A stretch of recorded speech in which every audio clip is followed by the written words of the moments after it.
천재로 불리우는 청년이 있었습니다. 얼마나 공부를 잘했든지 그는 늘 승승장구했습니다. 그 청년은 주변의 기대대로 명문 하버드 대학의 교수가 되어 그 명성을 떨쳤습니다.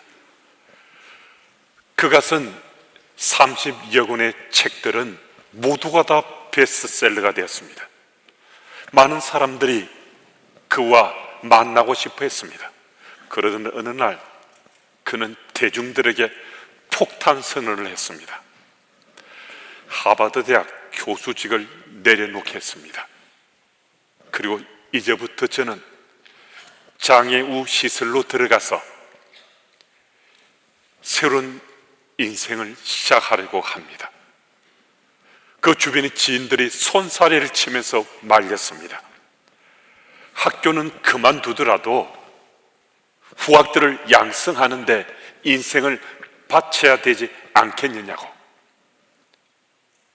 그때 그가 이렇게 말했습니다. 승승장구하는 인생은 늘 성공과 칭찬에 가리우고 있어서 예수님이 잘 보이지 않았습니다. 그래서 이제부터는 내리막길을 걸어가며 살아보려고 합니다. 그 이유는 아주 단순합니다. 예수님을 좀 더 가까이에서 느끼고 만나고 싶습니다. 그는 우리들이 잘 알고 있는 상처 입은 치유자를 쓴 헨리 나우엔입니다. 세상의 많은 사람들이 승승장구하는 그 길을 붙조차 살아가려고 애쓰는데 그는 오히려 내리막길을 택해서 살고자 그 인생의 중요한 분기점을 맞았던 것입니다.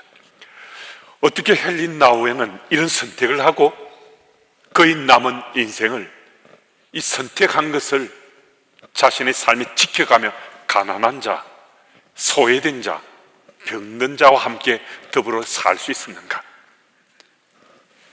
예수님으로 인해서 가치관의 변화가 일어났기 때문입니다. 오늘 본문 사도행전 2장 38절 말씀을 제가 읽습니다. 베드로가 이르되 너희가 회개하여 각각 예수 그리스도의 이름으로 세례를 받고 죄 사함을 받으라. 그리하면 성령의 선물을 받으리니. 오늘 본문에 등장하는 사람들은 예수 그리스도를 구주로 믿은 사람이요, 그 믿음을 가질 때 성령께서 역사하셔서 이들이 성령을 받은 사람이다 라고 말씀하고 있습니다. 무슨 말씀이신가? 예수님을 구주로 믿음으로 그들의 인생에 가치관의 변화가 일어난 사람들이다 라고 말씀해 주고 있습니다. 오늘 본문은 예수를 믿음으로 가치관의 변화가 일어난 사람들은 어떤 삶을 사는지를 아주 분명하게 우리에게 밝혀주고 있습니다. 예수 이름 때문에 가치관의 변화가 일어나면 어떤 삶을 살게 되는가, 어떤 일이 벌어지게 되는가, 이건 일상 속에 누구에게나 이런 표징이 드러나기 때문에 이것은 숨길 수가 없습니다. 왜냐하면 이것은 우리 일상의 삶과 너무나 밀접하게 관계가 되어 있고, 그리고 거의 대부분의 사람들이 이 일에 관심을 갖게 되고 또 관심을 넘어서서 욕심을 내면서 살고 있기 때문입니다. 그것은 물질관의 변화입니다. 44절 45절 말씀을 제가 읽습니다. 믿는 사람이 다 함께 있어 모든 물건을 서로 통용하고 또 재산과 소유를 팔아 각 사람의 필요를 따라 나누주며. 여러분, 세상 사람들이 세상 속에 살면서 갈등이 생기는 가장 일반적인 원인이 무엇이라고 생각하십니까? 우리가 그리스도인이 살지만은 또 부부 사이에 서로 사랑하고 아끼지만은 원치 않든 또 원하든 갈등과 다툼, 반목이 생기잖아요. 근데 왜 이런 문제들이 야기되는가? 그럼 그것은 다른 이유가 아닙니다. 내 거, 내 거 문제입니다. 내 소유의 문제 때문에 이것저것 우리 생에 다양한 문제들이 일어나고 있는 거거든요. 더욱이 세상살이에서 가장 필요하고 소중하다고 생각하는 물질에 대해서는 내 거를 포기하는 경우는 찾아보기가 쉽지 않습니다. 그런데 오늘 본문을 보면 정말 믿어지지 않는 사실이 말씀 속에 기록되어 있습니다. 믿는 사람들이 모든 물건을 통용한다라고 기록되어 있습니다. 또 자기 재산과 소유를 팔아서 필요한 사람들에게 나누어진다라고 또 기록되어 있습니다. 무슨 말씀입니까? 내 것을 포기했다는 겁니다. 내 것을 포기했는데 그 이유가 학연이나 지연이나 혈연이 아니라 예수 이름 때문에 내 것을 포기했다라고 말씀하고 있습니다. 그럼 무슨 얘기입니까? 이들의 삶에 예수 이름 때문에 가치관의 변화가 일어났다는 것입니다. 내 것이 우리 것이 되는 놀라운 변화가 일어났다는 겁니다. 이전에는 내 거는 언제나 내 것입니다. 우리 것도 내 거라고 고집하며 살았던 적도 적지 않습니다. 또 한 걸음 더 나가서는 남의 것도 내 거로 탐하며 살아왔던 우리 인생일 수 있는데, 어느 순간 자기 삶을 돌아보니까 놀랍게도 분명히 이것 내 것이었는데 내 것을 포기하고 우리 것이라고 하며 살아가고 있는 거예요. 심지어는 이 분명히 내 것인데 이제는 남의 것이라고, 다른 사람의 것이라고 나누어주면서 내가 살고 있는 거예요. 사랑하는 여러분, 예수를 믿음으로 우리 삶의 가치관의 변화가 일어나면 우리는 물질에 그렇게 집착하지 않고 우리 살아갈 수 있습니다.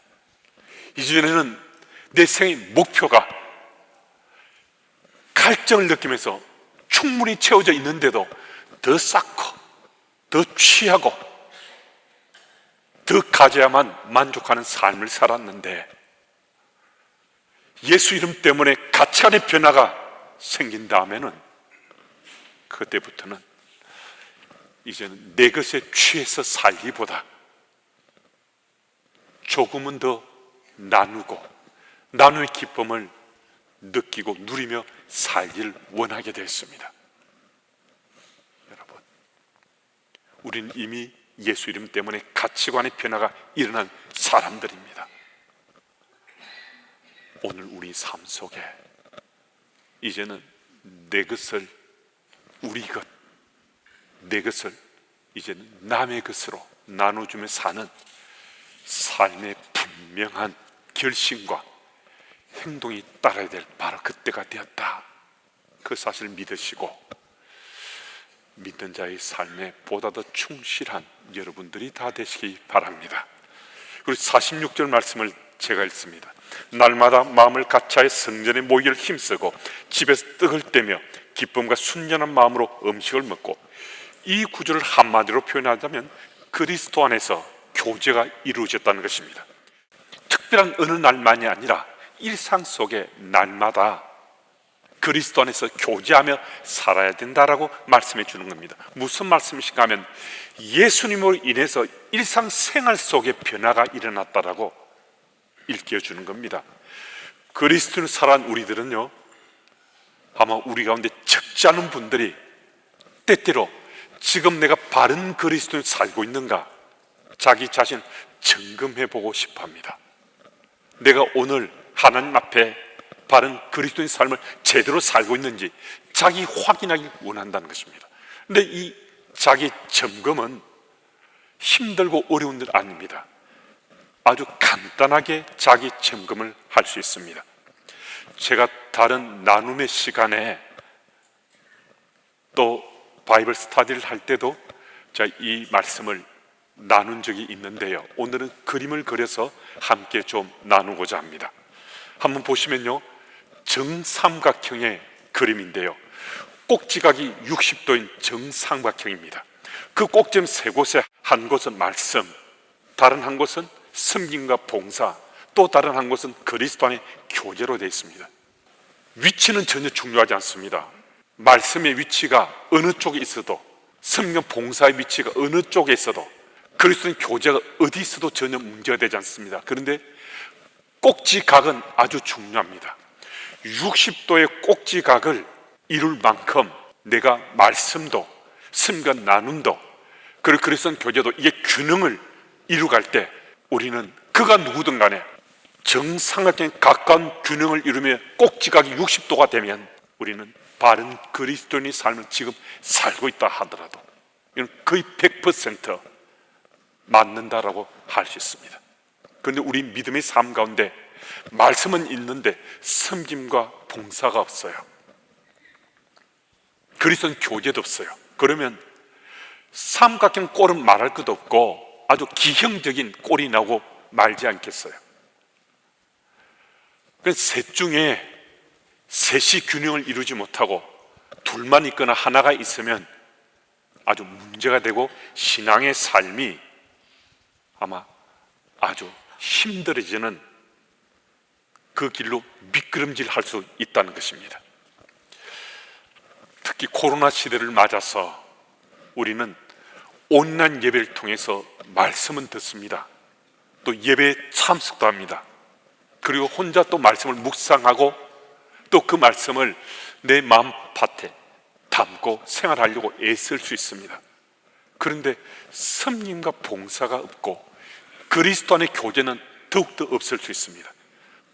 더 심각한 것은 섬김과 봉사는 교회 아닌 다른 곳에서도 내가 할 수 있는데 그리스도 안의 교제는 믿는 자와 삶을 나누지 않으면, 교회 공동체에 들어오지 않으면 사실 그것은 정말 힘들 수밖에 없습니다.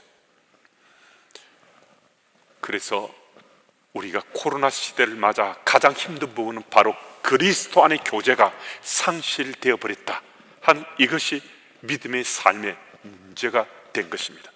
지금 제가 말씀드리는 것, 이것 오해하지 마시고 들어주시면 좋겠습니다. 온라인 예배만을 드리는 분들을 비판하고 비난하는 것 절대 아닙니다. 지난 3년간의 코로나 상황을 우리가 겪으면서 이미 온라인 예배는 예배의 한 형태로 자리 잡게 되었기 때문에 온라인 예배 자체가 문제될 것은 전혀 없습니다. 그런데 문제는 대면 예배보다도 온라인 예배만을 드리다 보니까 신앙의 삶이 추락하고 있다는 얘기를 교우들 통해서 종종 듣게 된다는 것입니다.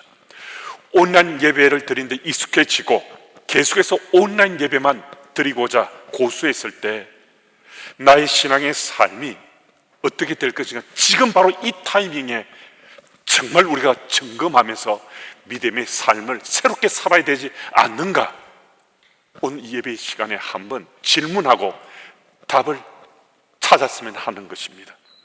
혹시 자신이 생각해도 이거 정말 바른 신앙의 삶이 아닌데 하면서도 여전히 온라인 예배만을 고수하시는 분이 계십니까? 이렇게 신앙생활을 하다가는 신앙을 잃어버릴 수도 있겠는데 하는데도 여전히 그냥 온라인 예배만을 만족하면서 예배드리고 있지는 않습니까? 처음 온라인 예배를 드릴 때는 옷차림도 잘 갖추었습니다. 자세나 태도도 대면 예배 드리는 것과 다를 바 없이 잘 준비해서 예배를 드렸습니다. 그런데 6개월이 지나고 1년이 지나고 2년, 3년이 지나가면서 혹 지금 내가 온라인 예배를 드리는 나의 예배드리는 모습이 다음과 같은 모습은 아닌가 하는 것입니다. 제가 들은 얘기를 몇몇 가지만 나열해 보겠습니다. 세수도 하지 않은 채 잠옷 차림으로 예배를 드린다고 합니다. 예배를 드리면서 화장실을 들락날락 한다고 합니다. 과일을 깎아 먹거나 간식을 맛있게 먹으면서 예배를 드린다고 합니다. 전술한 예배 드림의 자세와 태도는 바람직하지 않지만은 아주 특별한 경우에 어쩔 수 없이 내가 한 번, 두 번, 세 번 이런 온라인 예배를 드릴 수도 있습니다. 하지만 이런 자세, 전술한 자세와 태도가 계속 지속되면서 예배를 드리고 있다면 어느 순간부터 자기 만족, 자기 합리화, 자기 안심하는 마음으로 예배드리고 있는 자기 자신을 발견하게 됩니다. 무슨 말씀이신가? 그럼 그 모습으로 지금 예배를 드린다면 우리 신앙이 지금 추락하고 있는 거잖아요. 그럼 우리 신앙의 삶은 가장 무엇보다 우선해서 반드시 있어야 될 것, 그 예배드림이잖아요. 바른 예배드림의 삶이 없으면 우리 신앙은 엉망진창 되는 게 한순간에 그렇게 추락할 수 있습니다. 근데 예배드리면서 전술한 그런 자세와 태도로 지금 온라인 예배만을 고수하며 예배를 드린다면 내 신앙의 자리나 추락할 대로 추락해져 가는데도 무감각하게 여전히 온라인 예배만을 드리겠다고 고수하고 있을 수 있습니다. 여러분, 저와 여러분은 이미 예수님을 나의 그리스도, 나의 구원자로 믿고 고백한 사람들입니다. 예수님을 나의 그리스도 믿지 않았으면 우리 예배와 상관없잖아요. 어떻게 세상에서 살든 무슨 문제가 있겠습니까? 그런데 예수님 구주로 고백했다면 예배를 온전히 드리지 않고 신앙의 삶을 산다? 이건 아니잖아요. 그렇게 살면 안 되는 거잖아요. 이건 우리 다 하는 거잖아요. 그런데도 계속해서 물론 몸이 불편하거나 어쩔 수 없는 상황 속에서 온라인 예배를 고수할 수밖에 없다면 이것은 이해될 수 있습니다. 그리고 온라인 예배지만은 대면 예배를 드리는 그 자세와 태도로 내 마음을 온전히 드리며 지금 온라인 예배를 드리시고 있다면 저는 그 예배 드리는 분들을 존중하고 응원합니다. 정말 중요한 것은 대면이든 비대면이든 우리 영과 진리로 내 온 마음을 들여서 주님께 예배 드리는 것이니까 온라인 예배를 하더라도 내 자세와 태도가 제대로 준비돼서 대면 예배를 드리는 것처럼 내가 예배 드린다면 이건 문제될 것 없습니다. 정말 문제되지 않습니다. 하지만 전술한 그런 사례들로 지금 내가 예배 드리고 있다면 우리는 다음 주부터 정말 바꾸어야 됩니다. 달라져야 됩니다. 자세와 태도를 바르게 해서 온라인 예배를 정말 주님께 온전히 내 삶을 드리는 것처럼 드리시든지 아니면 대면 예배를 드리고자 예배당을 찾아오셔야 됩니다. 현재의 나의 신앙의 삶의 자리에서 내가 바른 그리스도인인가 나를 자기 점검하는데 예배는 드리고 말씀은 있다 하지만 그리스도 안에 교제가 없다면 섬김과 봉사의 삶이 없다면 이건 기형적인 믿음의 삶을 사는 것과 다르지 않습니다.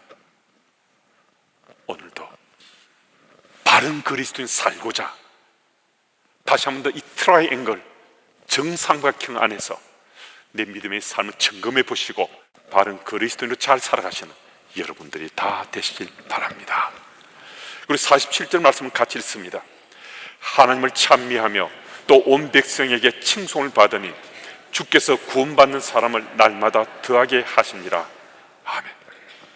초대 교우들이 예수님 구주로 믿음으로 가치관의 변화가 일어났을 때 주변 사람들이 오늘 보면은 이스라엘 온 백성이 이들을 칭송했다라고 기록하고 있습니다. 이스라엘 온 백성은 아닐지라도 적어도 초대 교우들과 더불어 살아가는 사람들이나 주변에서 삶을 함께 나눈 적이 있는 사람들은 이 초대 교우들의 삶을 보고 칭송하고 칭찬할 수밖에 없었다는 겁니다. 특히 이들이 백성들의 칭송을 받게 되었던 그 스토리 시작은 물질에 대한 초대 교우들의 생각과 행동이 달라졌기 때문입니다.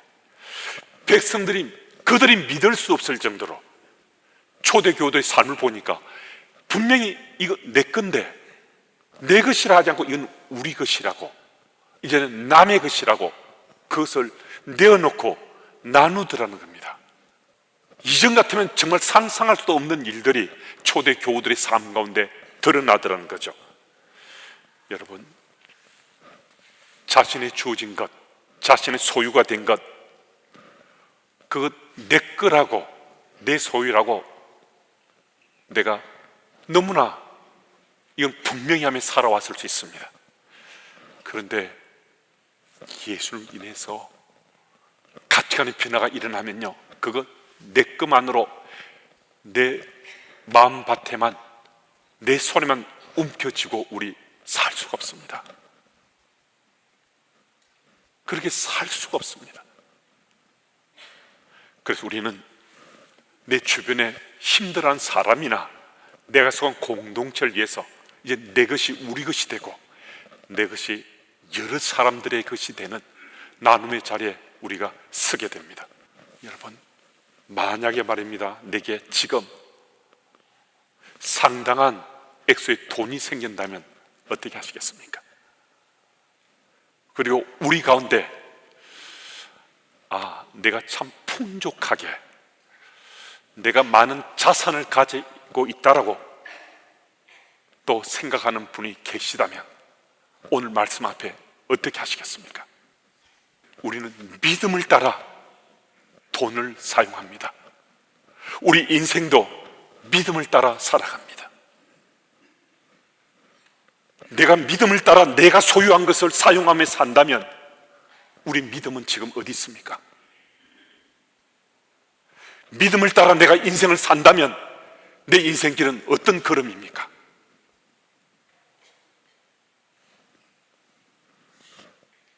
예수 이름으로 가치관의 변화가 일어난 그리스도의 살아난 우리들인데, 이제는 나의 시간, 나의 물질, 내 소유를 어떻게 사용해야 될지 오늘 이 예배 시간에 다시 한 번 더 내 삶을 돌아보고 우리 결심하고 다짐한다면 이 예배 시간은 바로 나를 위해서 주께서 준비하신 예배입니다. 여러분, 한 번씩 저는 흑인 목사 마틴 루터 킹이 암살되기 2달 전에 남긴 그의 설교를 되짚곤 합니다. 그가 이렇게 말했습니다. 저는 남기고 갈 재물도 없습니다. 또 제 인생에는 화려하고 사치스러운 것들을 남기고 갈 것도 없습니다. 다만 하나님 위해 헌신된 생애를 남길 원합니다. 우리들도 킹 목사님 이 말씀을 가슴에 좀 품고 살아야 되지 않겠습니까? 저는 이 구절을 되새길 때마다 제 가슴을 치게 됩니다. 엄청 도전도 받고 감동도 받지만 저는 킹 목사님처럼 살 수 없을 것 같은 거예요. 저는 사실 가진 것도 별로 없습니다. 가진 것도 별로 없지만은 현실적으로 저는 킹 목사님처럼 남길 것이 하나도 없는 것이 아니라 적은 것이지만은 남기고 갈 것 같거든요. 그렇지만 저는 재물에 매여서 살지 않고 제게 주어진 작은 거지만은 주께서 기뻐하신다면 그것을 위해 사용했으면 하는 바람을 간직하고, 또 그리고 제가 남길 것은 하나님을 위해, 주를 위해서 헌신의 생애를 남겨야겠다, 이 소망 가지고 사역하고 있습니다. 여러분, 예수 이름으로 가치관의 변화가 일어나면 우리 믿음의 삶의 자리에서 변화가 일어날 수밖에 없고, 재물을 사용하는 것도, 헌신된 믿음의 삶을 살아가는 것도 달라지게 됐습니다. 그 달라짐의 현장, 그 현장에 함께 서는 여러분과 제가 되기를 예수 이름으로 축복합니다.